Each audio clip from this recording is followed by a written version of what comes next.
இயேசு கிறிஸ்துவில் பிரியமான சகோதர சகோதரிகளே, தஞ்சை மறைமாவட்ட புதிய ஆயராக டாக்டர் சகாயராஜ் தம்புராஜ் அவர்கள் 18 ஆகஸ்ட் 2024 ஆயராக தஞ்சை இருதய ஆண்டவர் பேராலயத்தில் திருநிலைப்படுத்தப்படுகிறார்.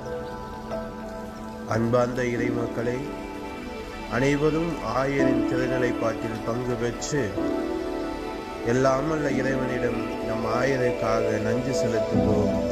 அவரது பணி சிறக்க அனைவரும் இணைந்து ஜெபிப்போம்.